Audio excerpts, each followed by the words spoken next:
우울증으로 고통하는 사람들이 참 많이 있습니다. 그런데 그 우울증의 공통적인 질문이 왜 사는지 모르겠다. 자기가 자기의 삶의 의미를 끊임없이 발견하기를 원합니다. 그런데 찾을 수가 없는 거예요. 이 증상은 사람들이 자신을 바라본 나와 내 자신이 나를 바라보는 나의 갭이 크면 클수록 심한 우울증에 빠지게 됩니다. 그렇기 때문에 사회에서 성공을 하여서 사람들 보기에는 대단히 성공한 사람으로 보일지 모르지만 정작 자신은 그 성공한 사람으로 자신을 바라보는 게 아니라 자기 자신의 존재 가치를, 삶의 의미를 의미 없게 생각한다 할 수가 있는 거예요. 그럴 때 그는 삶을 포기하기까지 하는 것입니다. 가장 중요한 것은 나의 실체를 내가 상실했을 때 오는 그 자괴감. 나는 분명히 살아있는데 내가 어떠한 존재인지를 잊어버리는 상실감 말이죠. 실제는 왕이면서도 자기 마음속에는 자신이 왕이 아니라고 생각했던 사울이 생각하였던 이 우울함은 그의 왕 되어서 평생을 추적해 갑니다. 왕의 자리는 자기가 앉아 있어요. 그런데 자기의 마음속에 내가 왕이다 이렇게 만족하며 왕으로 사는 게 아니라 자기 마음 한구석에는 진짜 왕은 너 아니야. 진짜 왕은 다윗이지. 다윗이 살아있는 동안에는 네가 진짜 왕 아니야. 이런 생각을 하니까 왕의 자리에 앉아서 통치는 하는데 행복하지 못합니다. 왕 사울은 본래 행복한 사람이었어요. 처음 하나님이 그를 부르실 때에는 자신을 겸손하게 낮추는 그러한 사람이었어요. 그래서 겸손한 자신의 삶 속에서 행복을 발견하고 삶 속에서 그 삶을 누리던 사람인데 성경은 하나님께서 사울을 왕으로 부르실 때의 모습을 이렇게 표현합니다. 사무엘상 15장 17절 사무엘이 이르되 왕이 스스로 작게 여길 그때에 이스라엘 지파의 머리가 되지 아니하셨나이까. 여호와께서 왕에게 기름을 부어 이스라엘 왕을 삼으시고 스스로 작게 여길 때 하나님이 왕으로 높이시지 않았습니까? 헬라어 성경 70인역 성경에는 이렇게 기록되어 있습니다. 하나님 눈에 당신이 작지 않아 이스라엘 지파의 머리가 되시 하셨고. 성경은 이렇게 기록해요. 사울 자신은 스스로 작게 여기고 하나님은 그를 바라보시면서 네가 작지 않다. 무슨 얘기예요? 네가 크다. 그렇게 여기셨다는 거예요. 그래서 하나님의 눈에 큰 자를 이스라엘 왕으로 세우셨다. 우리가 우리 자신을 작게 여길 때 하나님은 우리를 넌 작지 않아. 큰 자야. 이렇게 여기신다는 거예요. 여기에 행복이 있는 거예요. 여기 하나님과의 소통이 있는 거예요. 영적인 교감이 있는 거예요. 왜? 나는 작게 여기는데 하나님은 크게 여겨요. 나는 부족한데 하나님은 분에 넘치는 은혜를 나에게 주셔요. 이것이 하나님의 은혜요, 행복인 거예요. 그런데 사울이 왕이 되면서 하나님과의 소통이 단절됩니다. 작게 여기던 자신을 사울은 크게 여깁니다. 아니, 크게 보이려고 노력합니다. 기왕이면은 다른 나라보다 더 강한 왕으로, 능력 있다고 인정받는 왕으로, 백성들이 그렇게 인정해주는 왕으로 자신의 모습을 만들어 갑니다. 그런데 문제가 있어요. 백성들이 우리 왕 최고 그럴 땐 좋은데 요즘엔 시원치 않아 이럴 때는 마음이 졸이는 거예요. 그 전에 자신의 기쁨은 하나님이 평가하는 자신의 모습이었어요. 그래서 스스로 작게 여기는 것을 기쁨으로 알았어요. 근데 백성들에게 기준점을 맞추고 난 다음부터 행복이 사라졌어요. 백성들이 원하는 것은 이루 말할 수 없는 자신의 변화된 모습을 원하는 거예요. 매 순간마다. 사울이 백성들의 구호 가운데 가장 불쾌하게 여겼던 구호가 뭐냐? 사울은 천천히요, 다윗은 만만이다. 이 구호였습니다. 백성들은 겸손한 왕을 원하지 않습니다. 나를 지켜주고 나를 보호해주고 능력 있고 카리스마 있는 그러한 왕을 원하는 거예요. 그러다 보니까 하나님 앞에서는 겸손함이 먹혔는데 백성들 앞에서는 그렇게 살면 안 될 것 같아요. 그래서 사울은 왕이 된 다음에 기준점을 백성이 원하는 왕의 모습으로 바꾸기로 결심합니다. 자신이 만만으로 불려야 되는 이 분노감이 생기고 이 스트레스가 생기고 어떻게 하면 다윗을 죽일 수 있을까? 만만이라고 불림받는 다윗을 죽이면 내가 만만이 되는 건데 이렇게 생각을 하게 됩니다. 사울은 점점 자기의 실체를 상실하고 백성들에게 맞추어서 변모하는 가면을 쓰게 됩니다. 예수 안에서, 하나님 안에서의 행복, 복음으로의 행복은 뭘 의미합니까? 세상 기준이 아니에요. 하나님의 눈에, 하나님이 구원하심에, 십자가의 보혈의 은혜가 내게 있다는 것에 그게 감격하고 거기에 감사하고 거기에 만족하는 거예요. 그 삶이 행복인 거예요. 사울의 목적은 거기에 있지 않았어요. 사울의 목적은 한 가지입니다. 그것은 최고의 왕이라는 소리, 인기가 최고고 백성들이 환호하고 우리 왕 없으면 안 된다 라는 소리를 듣고 싶은 것이 그가 변한 이유입니다. 근데 문제는 그 변화가 하나님의 말씀을 떠나야지 되는 것이었어요. 백성을 즐겁게 해주려면은 말씀을 떠나라는 거예요. 백성들의 요구는 그런 거였어요. 오늘 성경 말씀의 배경은 이 아말렉이라는 나라는 아주 그 악연이 깊어요. 출애굽 40년 동안에 어떤 적도 근접지 못했는데 아말렉이 하나님의 백성들을, 그것도 무리 가운데에서 뒤처진 후미에 있는 노약자들, 노인들, 어린이들, 또한 약한 여인들, 이런 사람들을 공격한 거예요. 그래서 하나님이 굉장히 분노하셨어요.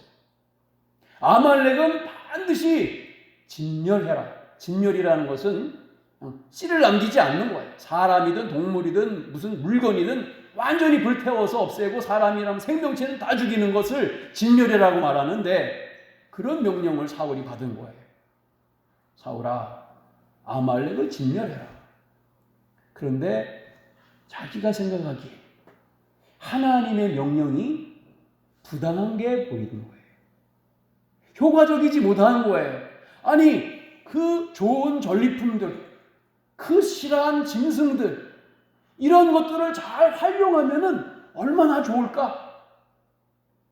그래서 그가 임의적으로 판단한 것이 아말렉 왕 아가기를 살려주었어요. 살려주면은 왕 자신의 위엄이 올라가고 이 사울 왕이 자비심이 있다. 우리 왕은 사랑할 줄 안다. 포용력이 있다. 이런 소리를 듣고 싶고 또 전리품을 남겨두었어. 살찐 소, 양 이런 것들 있지 않습니까? 이런 것들은 그걸 왜 나 죽여야 될까? 그거를 포상으로 주면 안 될까? 전쟁에서 공을 많이 세운 사람들에게 상품으로 주면은 이 사기가 올라갈 텐데 이렇게 생각을 했어요. 그 말이 세상 관점에서 맞아요.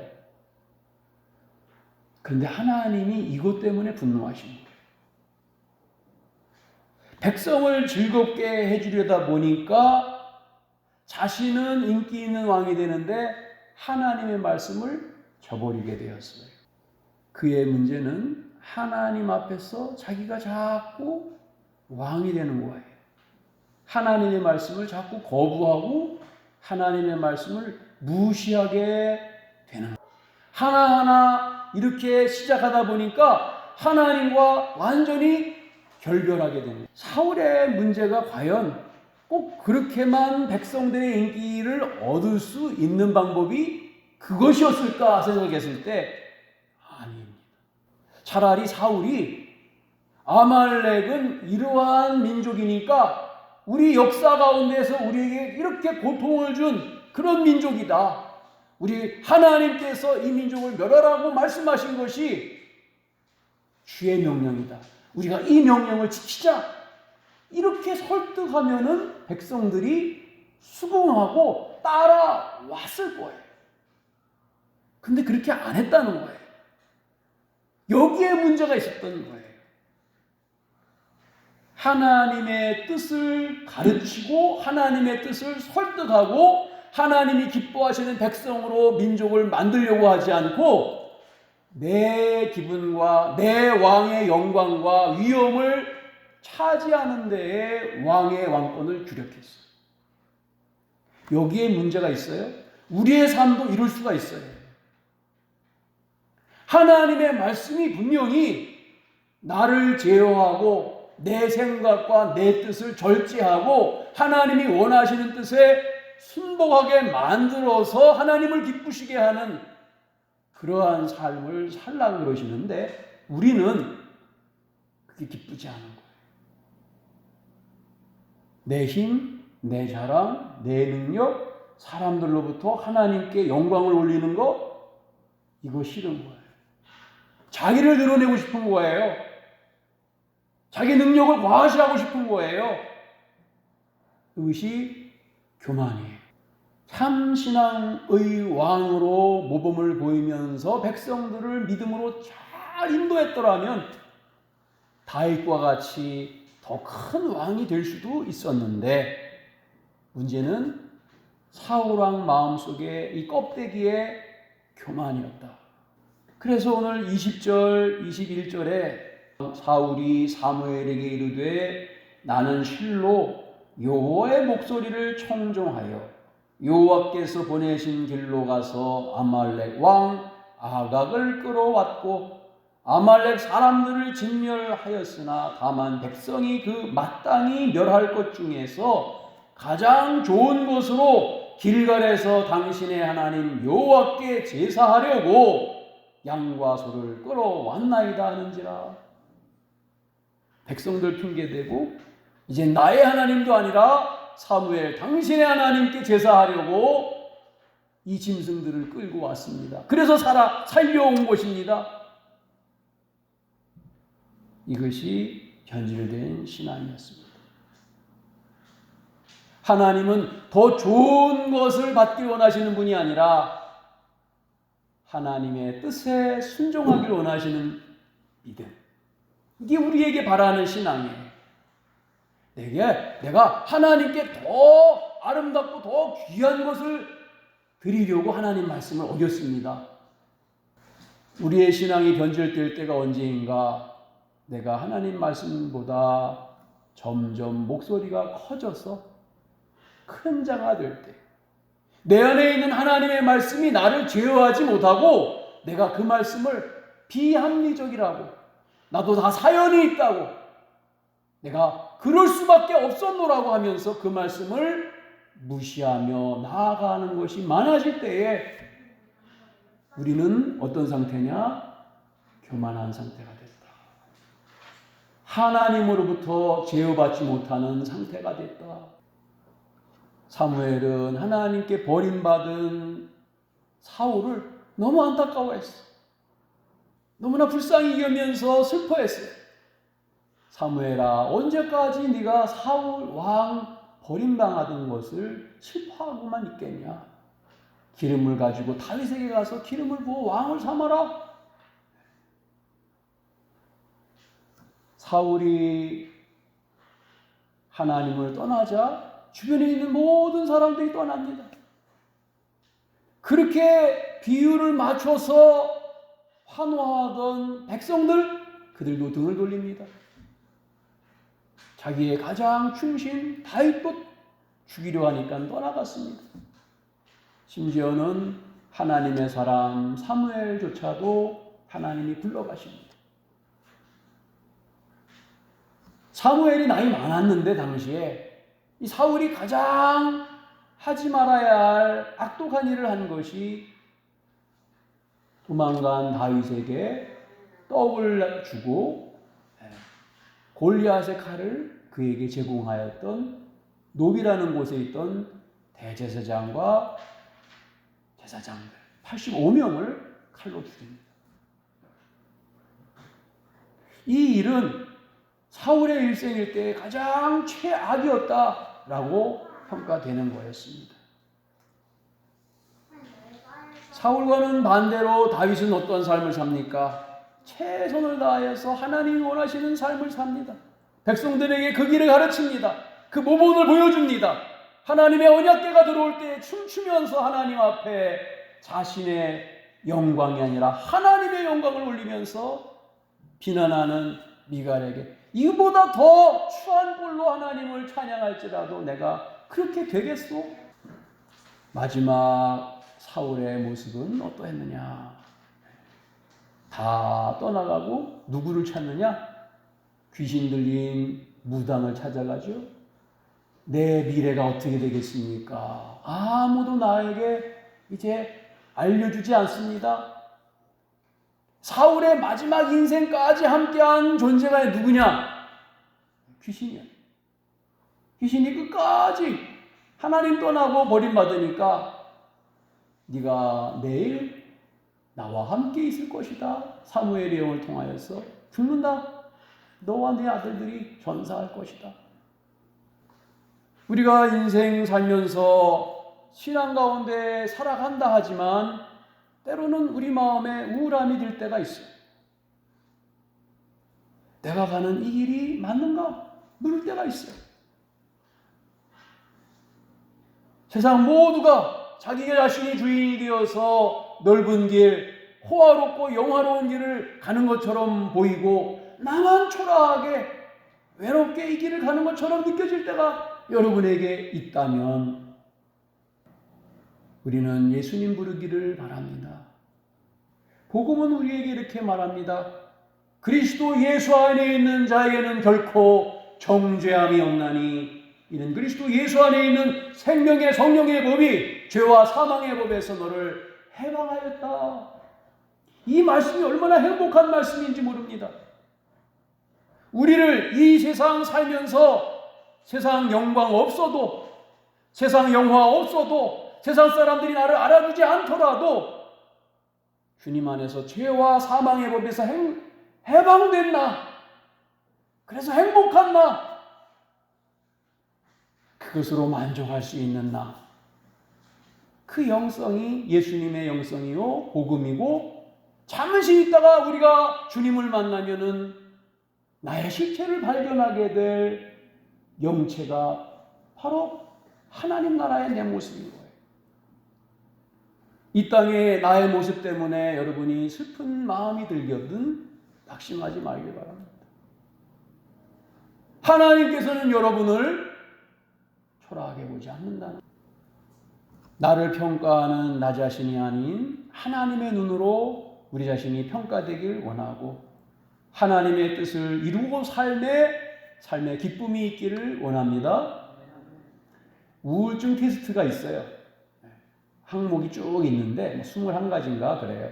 제가 한번 봤어요. 빵점 맞았어요. 하나도 해당이 안 돼요. 여러분 한번 해보세요. 우울한 사람이 있으면 예수를 믿는 우리에게, 죄와 사망의 법에서 해방된 우리에게 만약에 난 우울증 점수에 너무 높은 점수가 나왔다. 그렇다면 그 사람은 안타깝지만은 세상 기준으로 사는 사람이에요. 그래서 행복하지 않은 거예요. 내가 마음속에 믿음은 있다고 그러지만은 그 기준점이 하나님의 눈이 아니고 세상이 보는 눈, 사람들이 평가해주는 내 스스로가 나를 그렇게 보고 있지 않는 그것 때문에 지금 우울한 거예요. 하나님이 보시는 나는 그렇지 않다는 것. 그리고 우리는 하나님의 눈으로 나를 바라봐야지 된다는 것. 그것이 나의 실체라는 것. 거기서 행복을 찾기를 바랍니다. 이 수십 층 높은 건물을 타고서 수리하는 한 분 동영상을 보게 됐어요. 그분 얼굴이 빛이 나요. 행복해. 이 사람은 진짜 어려운 일을 하는데 그 얼굴이 범상치 않아요. 그의 동영상 전체를 봤어요. 예수 믿는 사람. 어떤 일이 있었느냐. 10층에서부터 생명줄을 걸지 않고 생명줄 없으면 이 줄 하나인데 이거 잘못 놓치면 바로 떨어지거든요. 6층까지 자유낙하했다. 앉아가지고 있는 줄이 생명줄을 걸려주지 않으니까 쫙 떨어지는데 순식간이거든요. 요거 1초, 2초 사이 쫙 떨어졌는데 줄을 그냥 잡은 거예요. 어떻게 해? 너무 빠르니까. 그래서 살았다는 거예요. 그러면서 그의 마지막 한마디가 하나님이 도와주셨습니다. 그 얼굴이 좀 달랐어요. 막 그런 망일을 하고 힘든 일을 하는 사람 얼굴이 아니야. 평안함이 있는 거예요. 겉모습이 아니라 이 마음에서 우러나는 평안이 있다는 거예요. 저 사람 속에는 예수가 있구나. 그 증명이 돼야 돼요. 내 안에 있는 마음이 얼굴로 나타나잖아요. 저 사람 속에는 우울함이 있어. 죄와 사망의 법에서 해방된 내 마스크. 내 마스크만 보더라도 저 사람은 세상 기준으로 사는 사람이 아니야. 하나님 나라, 하나님 백성으로 사는 사람이야. 라고 인정해 줄 수 있는 행복. 그것을 우리 서로에게서 발견할 수 있기를 예수의 이름으로 축복합니다. 이것이 우리가 살 길입니다. 믿음의 선배들도 그렇게 살았습니다. 세상에 어렵고 힘든 삶에 굴하지 않고 하나님이 주시는 나를 인정하며 영원한 실체를 바라보면서 살았습니다. 우리도 끝까지 하나님께 인정받아 이 세상을 이기는 성도가 될 수 있기를 예수의 이름으로 축복합니다. 기도하겠습니다. 왕이신 하나님, 오늘도 우리에게 주의 평강을 주셔서 감사합니다. 우리의 심령이 주님의 눈에 보기에 큰 자, 행복한 자, 아름다운 자가 되게 하시고 우리 스스로도 우리를 보기에 하나님 안에서 복음으로 만족하는 축복의 삶을 살게 해 주시옵소서. 예수님의 이름으로 기도드립니다. 아멘.